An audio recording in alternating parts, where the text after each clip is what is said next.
Chapter 8. Although your father is old, he hasn't gone gaga. He can tell if there is a problem. How dare you, a good-for-nothing, remind him? Since he says there's no problem, there's definitely no problem. Apologize to Brian. Laurel did not give Sean the slightest chance to defend himself and kept on scolding. Chloe was also angry. Sean, do you have to mess up Dad's birthday banquet? Why don't you apologize? Are you going to kill Dad and Mom? How can a matrilocal son-in-law know Jade? He was just jealous that Brian is more accomplished than him, so he tried to frame Brian. A relative sneered. Brian looked very proud as he glanced at Sean with defiance. Sean, apologize to me. And then I will forgive you. After all, you are incompetent. It's normal to be jealous of me. Sean ignored Brian and quietly looked at Laurel and Andres. Suddenly, he figured it out. Whether they could tell that the Jade Buddha was a funeral object was unimportant. They just wanted to save Brian's face.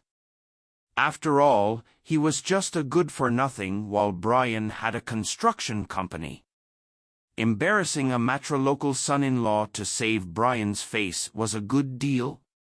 Sean, go apologize to Brian. Yolanda said unhappily. Sean, what are you waiting for? Do my parents have to beg you? Chloe snorted with expressions of disgust. Their disdain was perfectly clear from the looks they gave Sean, and their harsh words echoed in his heart. Suddenly, Sean wanted to laugh. In the past 3 years, he had been derided and humiliated but didn't dare to resist. He kept backing down, but in return, they went even farther. From now on, he would make no concessions. With Polarity Jade, he was entitled to rise. Sean took a step forward and grasped the Jade Buddha from the table in front of Laurel. Sean, what do you want? Brian shouted since he had a bad feeling. Sean completely ignored Brian's angry shout and chanted the rebirth mantra on the base. Rebirth mantra. It was carved on the base 21 times. And the statue is of Earth Store Bodhisattva.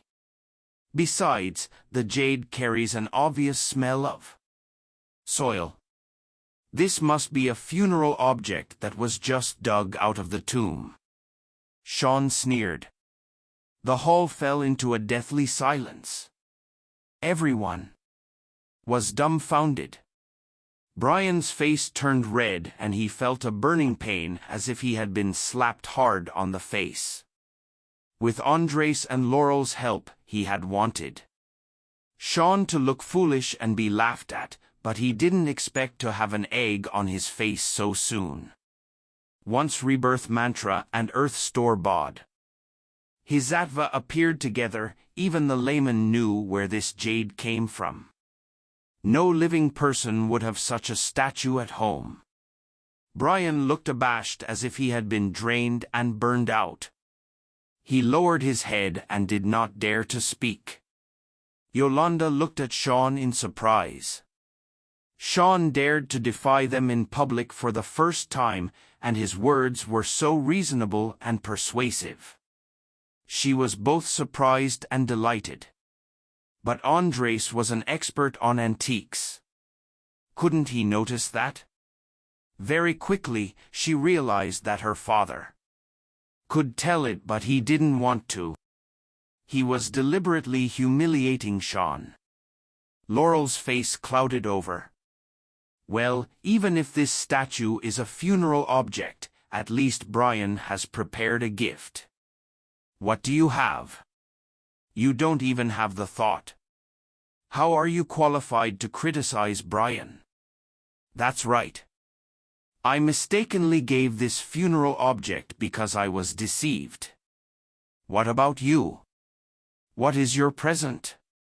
Brian swore loudly. Dad, Sean had been looking for a good present all afternoon. Here you are. Yolanda couldn't bear to watch anymore. She grabbed the gift box from Sean. You paid by the Lane's money, right? Can you afford it with your own money? Chloe snorted and whispered in disdain. Dad, no matter what, Sean prepared it carefully. He had been looking for it from 3 p.m. to 8 p.m. Open it and take a look, Yolanda advised. Then I'll open it and let your father see what this ungrateful guy bought with your money. Laurel opened the gift box with a look of disgust. Andres also looked into the gift box. The next moment, Andres's face turned ashen as he closed the gift box with a snort. Sean, is this the gift you prepared for me? Andres shouted in a fury. Noticing Andres's ashen face, Yolanda stood at Sean's side and asked in a low voice. Sean, what exactly did you buy? Why is Dad so angry? Before Sean could explain, Laurel had started cursing. Andres tried to keep it quiet because he was afraid it would embarrass him, but Laurel was not.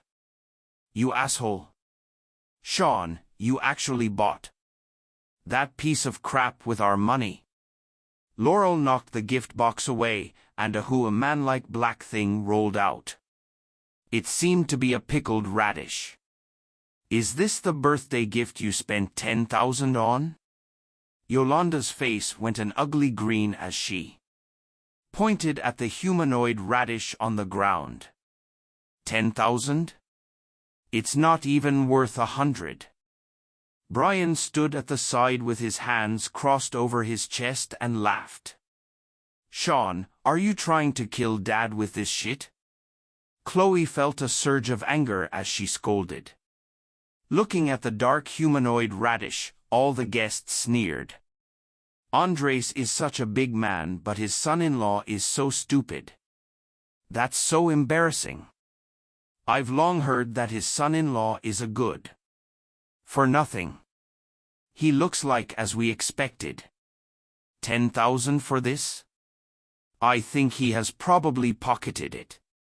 Sean completely ignored what the surrounding people said.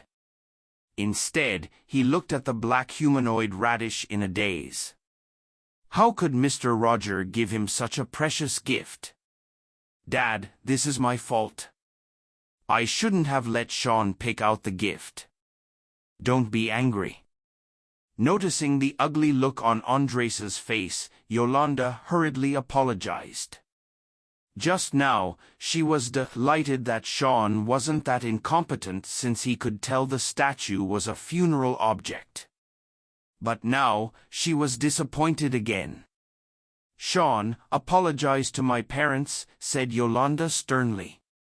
Noticing Sean stood frozen, Yolanda frowned. Dad, Mom, do you think my gift isn't even worth 100? Sean recovered from the shock and pointed at the black humanoid radish with one hand. Enough. Yolanda could no longer suppress the anger in her heart and slapped Sean's face.